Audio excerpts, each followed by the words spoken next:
Am I the idiot for not defending my brother-in-law for missing the birth of his daughter even though I missed the birth of mine? So, my wife, 31 female, and I, 29 male, have 2 kids, our older son and younger daughter. My brother-in-law, Josh, 26 male, has just had a baby girl with his partner, Brad.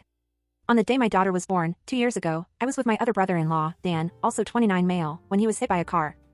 Understandably, he was in bad shape and I called an ambulance and his parents told me my wife was in labor. My wife told me over the phone to go with Dan to the hospital and that she'd be fine. She was more worried for Dan than anyone. We were both at different hospitals, my wife at the local hospital, and Dan and I at a bigger city hospital, and it culminated in me missing my daughter being born, while I stayed with Dan so he wasn't alone and I could keep everyone updated. Dan ended up making a full recovery with some physiotherapy, and my daughter was born with no complications and I met her when she was a few hours old. Now, Josh and Brad had a baby due in late August, but Josh had a vacation with his friends booked for July. Note, it was a vacation within the country.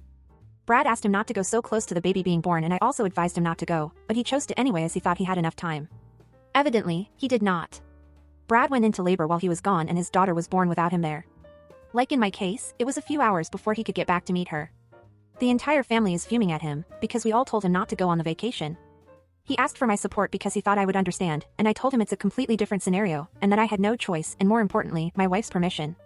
Apparently, he and his friends all believe that we, but more specifically me, because I should get it, are idiots because it wasn't his choice to miss the birth, because she was born premature. I think he's the a-hole because there's a huge difference between the reasons I couldn't be there versus his reasons. I seriously don't get his logic, so I'm asking you guys for some more perspective. Am I the idiot? Edit, I didn't put this in the post to avoid any off-topic questions or trans phobes, but Josh's partner is a trans man, not a wife/girlfriend/lady. Edit 2, I keep getting asked this, so baby was 5 to 6 weeks early. Edit 3, so just to clarify, my wife has 2 brothers, Dan and Josh. They are brothers, not in a relationship. Oh my god. What kind of idiot is Brad married to? Who in their right mind would schedule or go on a trip close to the birth of their baby? I know sometimes emergencies or work trips come up, but come on, that's not the case. This was a fun trip with his friends. Who does that? Before OP told us that Brad was the one who was pregnant, I thought they had a surrogate or were adopting. Which would still be a very bad situation to leave your spouse to deal with all alone, not to mention missing the birth of your child by choice, but intentionally leaving your partner alone in the last month of their pregnancy, where anything can happen, and when everyone knows babies can be born early, to go on a trip with friends, is unbelievable. This guy is a selfish a-hole. I feel so sorry for Brad and this child. Josh should have canceled the trip months ago, and he and his a-hole's friends still try to drag OP into this mess, as if it were the same situation. For God's sake. OP didn't choose to miss his daughter's birth to party with his friends, he was helping his brother-in-law after a serious accident, who, by the way, is Josh's brother. This guy is unbelievable.